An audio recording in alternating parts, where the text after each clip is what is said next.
apparently it's time for another Adventures in Veteraning entry. It's been a while, but I just got back from a peace lecture in Salem, Oregon. Those of you who've been following know that I'm up in Oregon now, and I asked this peace lecturer who came has connections to the Poor People's Campaign. I've been frustrated with their, from what I can tell, deliberate refusal to incorporate veterans' human dignity and civil rights into their campaign. They know that we don't have rights, or their leadership knows, and they do not want to add it to their campaign, or they haven't since 2016. But Reverend Liz Theo Harris came to preach, and she gave a wonderful speech. And I asked a question about, well, Poor People's Campaign, like, aren't veterans worthy of this stuff?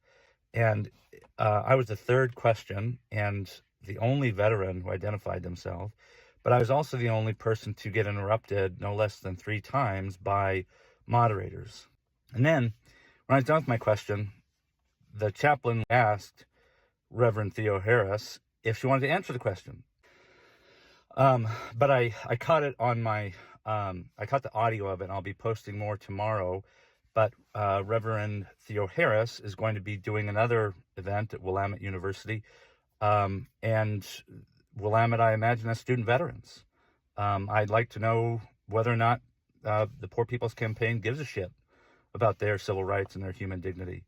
I wonder, and I'd love to hear if Reverend Theo Harris or the Poor People's Campaign is willing to stand by their 7th principle outlined on their website that claims to prioritize human dignity and civil rights, because they haven't, they're not, and from all I can tell, they won't protect the civil rights of military families.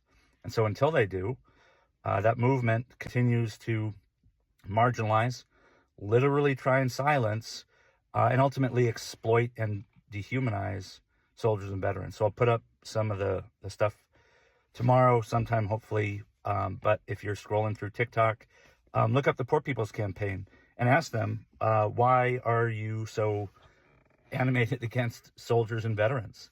When you talk about militarism, why can't you be more specific in what you mean? What do you have to say to the highest suicide rate, and trying to literally silence military personnel during events that you participate in?